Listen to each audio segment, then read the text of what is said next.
Good afternoon, my name is Cameron and I am here with Noah, Joel, Matt, and Andrew. The manufacturing principle we chose to use was MIG welding. The product concept that we came up with is the universal wrench. The goal of our design was to create a tool that could handle many different sized bolts, but is also applicable to any other turning necessity that a human hand cannot handle.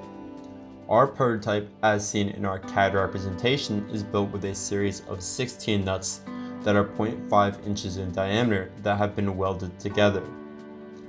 The nuts have been arranged in a 3x5 rectangle, which allows for a wide variety of grasp sizes while achieving a high mechanical leverage. Along with the nuts, there are 4 bolts, 0.5 inches in diameter and 4 inches in length. The bolts can be screwed in or out to adjust the grasp size and to create a firm hold.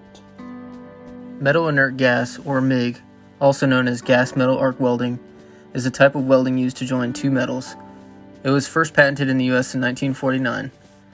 MIG is a type of arc welding where electricity is used to heat the metals with the help of a filler electrode.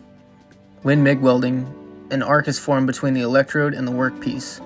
The arc is temporarily protected from the environment surrounding it by the gas shield, which is typically either helium or argon. The electrode heats and fills the joint, which joins the two pieces of metal once the workpiece cools. This gap between the pieces being welded is filled by a weld pool. The process of MIG welding is cost-effective and also very efficient, which is why it is utilized so widely. The most important part of MIG welding is safety. To ensure the most safety, proper PPE must be worn. This includes gloves, a face shield, and long clothing. After the PPE has been put on, it is time to start up the machine. First, check and make sure that the machine is on the right setting. For the MIG machine at UGA, we used 0.03mm wire at 12 gigapascals, meaning the machine should be set at 5D. Next, the gas should be turned on to a pressure in the range of 20 to 25 pascals, while also putting the clamp on the table to make sure that the table is grounded. The parts must now be put into place, and then we are ready to weld. To keep the parts in place, we are using metal clamps. The main point of contact for the weld is right in the corner connecting the nuts so that we can avoid any overlap into the nuts holes. This will ensure that they are fully welded together and that the bolts can fully screw in and out of the prototype.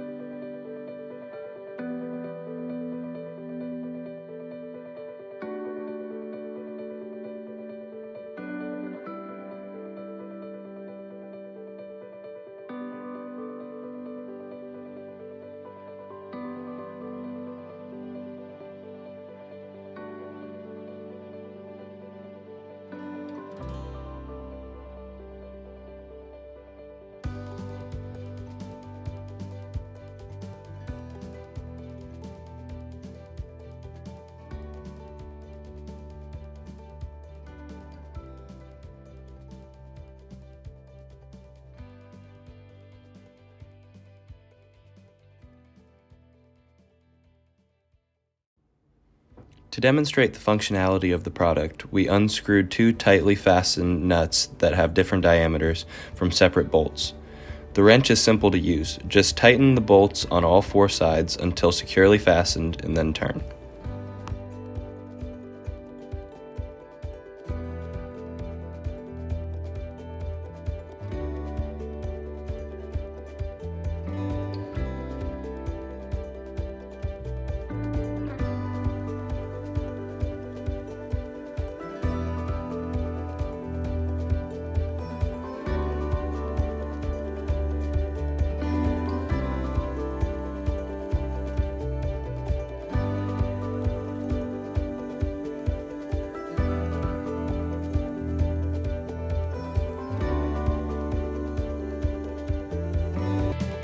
First obstacle we had to overcome was securing the parts during the welding process.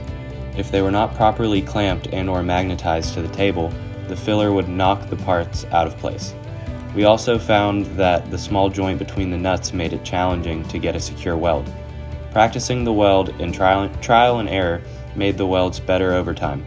and after many attempts we arrived at our finished product. The bolts are quite long and it makes it difficult to use this wrench in tight spaces. So if we were to revise the final design, it would have much shorter bolts. This would also make the wrench lighter and easier to handle. This has been our presentation on manufacturing a universal wrench using MIG welding. Thank you for watching.